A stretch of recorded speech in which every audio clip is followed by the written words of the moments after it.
नक्सलवाद पर दिल्ली में बड़ी बैठक हुई है। केंद्रीय गृह मंत्री अमित शाह की अध्यक्षता में यह बैठक हुई है और नक्सलियों के खात्मे के अंतिम चरण में है, ऐसा अमित शाह ने कहा है। अमित शाह ने यह भी कहा है कि 14 बड़े नक्सली नेताओं को मार गिराया गया है। नक्सलवाद के खिलाफ और अभियान चलाएंगे और 2026 तक नक्सलवाद खत्म कर देंगे। गृह मंत्री अमित शाह ने छत्तीसगढ़ सरकार की प्रशंसा की है। अमित शाह ने सीएम विष्णुदेव साय की कार्रवाई की प्रशंसा की है।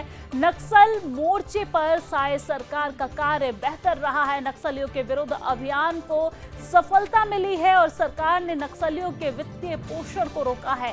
साय सरकार ने विकास का नया अभियान चलाया है। ये तमाम बातें विष्णुदेव साय की तारीफ में केंद्रीय गृह मंत्री अमित शाह करते नजर आए। तो ये बड़ी जानकारी हम आप तक पहुंचा रहे हैं, जहां पर आज बैठक हुई दिल्ली में। केंद्रीय गृह मंत्री अमित शाह की अध्यक्षता में यह बैठक हुई, जिसमें तमाम बड़े आला अधिकारी मौजूद रहे, 8 राज्यों के मुख्यमंत्री भी मौजूद रहे और खास तौर पर उन राज्यों के मुख्यमंत्री शामिल हुए जहां पर नक्सलवाद इस वक्त भी कहीं ना कहीं देखने को मिलता है, चाहे वो छत्तीसगढ़ हो, ओडिशा हो, झारखंड हो, बिहार हो, तमिलनाडु हो, आंध्र प्रदेश हो। इन राज्यों के मुख्यमंत्री इस बैठक में शामिल हुए और बैठक की अध्यक्षता केंद्रीय गृह मंत्री अमित शाह के द्वारा की गई। नक्सलवाद पर विस्तार से चर्चा की गई और इस दौरान अमित शाह ने कहा है कि नक्सलियों के खात्मे अंतिम चरण में है।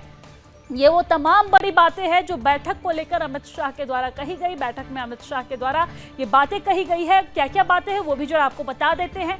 14 बड़े नक्सली नेताओं को मार गिराया गया है। नक्सलवाद के खिलाफ अभियान और भी चलेंगे।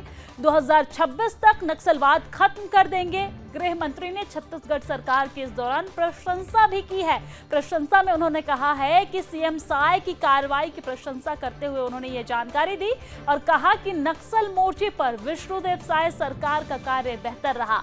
नक्सलियों के विरुद्ध अभियान को सफलता मिली। सरकार ने नक्सलियों के वित्तीय पोषण को रोका। साय सरकार ने विकास का नया अभियान चलाया है। हमने देखा भी कि किस तरीके से जब साय सरकार से पहले यहाँ पर कांग्रेस की सरकार थी तो लगातार एक के बाद एक घटनाएं सामने आती थी और उसमें हमारे जवान जो है वो मारे जाते थे। लेकिन जब से छत्तीसगढ़ में बीजेपी की सरकार बनी है, नक्सलवाद को रोकने के लिए, नक्सलवाद पर लगाम लगाने के लिए तमाम तरह के कदम उठाए जा रहे हैं।